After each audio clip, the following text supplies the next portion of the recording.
Yeah, hi, Mikel. Hi. That was a pretty good afternoon, wasn't it? You made 8 changes, a 2-0 win, and Aubameyang back in the goals. It was perfect, wasn't it? Yes, apart from David's injuries, I think that's all we wanted. We wanted to keep the team fresh, players with the right attitude to play this game, and being able to focus just on today. And I think we had a really strong performance from the beginning. We dominated the game, and we got the 3 points, which we needed. That it helps for Thursday as well. Is the Luiz injury a season ender? We don't know. He felt something in his hamstring, so it's not good news. He's put such a shift to be back with the team for the last few weeks after the knee surgery, and it's a real shame. A few of the 8 players you brought in today, Mikel, have made a good case for starting, haven't they, on Thursday, like Aubameyang, Elneny maybe?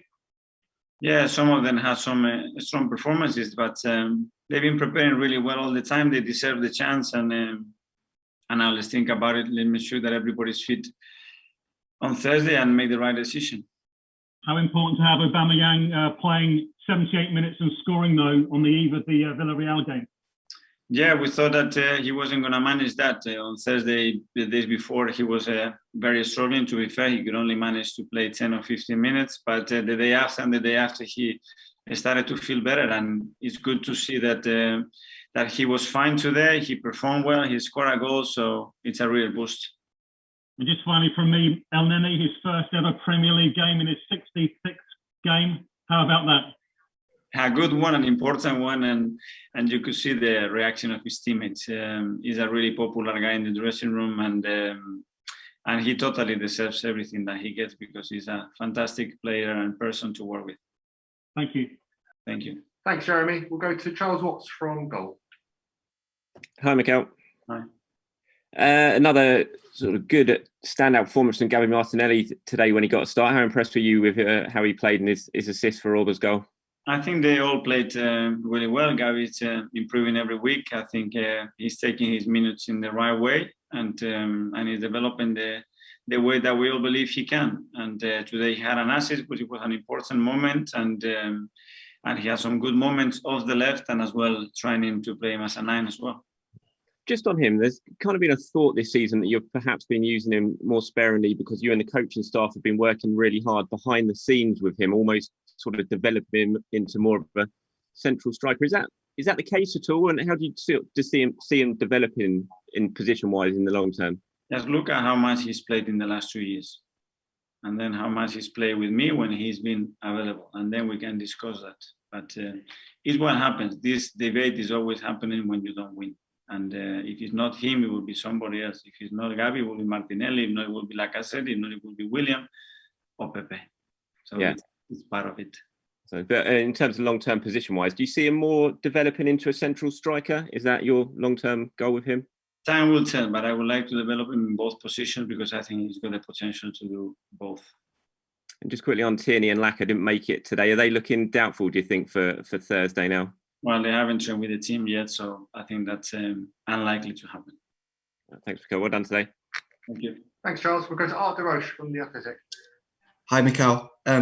Another one on Martinelli. I know just in terms of when we've spoken about him before, you've said that you want to have the right connections for him on the pitch when he plays. And I was just wondering, with Aubameyang, he obviously interchanges quite naturally with him. So I was just wondering if that was the connection you were looking for today. Yeah, it is a connection there. I think having Granit behind him helps him in a way because he's more in the last line on the left. When he's more comfortable with Kieran, it's a little bit different. Those relationships that we have to feel. Any doubts, guys, I love Gabi so much, more than all of you together.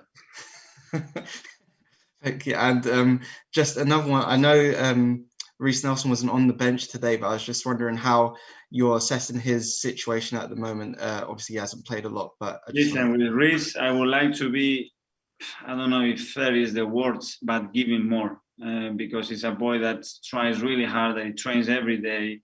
He wants to do extra all the time, but this is very difficult at the moment with the players. We have to fit him. And I feel sorry that we don't have other competition as well to use him because he deserves more. So he doesn't play more. It's my fault.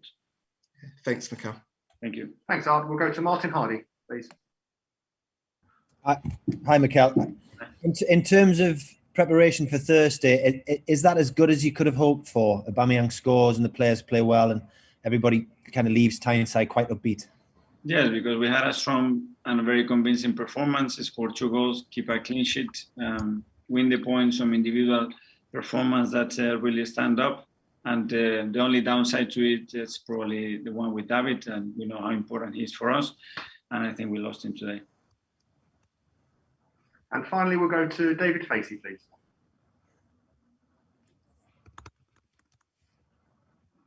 David, are you there? Okay, if there are no more hands, I think we're done. Right. One second. Can you hear me now? Yeah, we've got you, David. Right, thank you.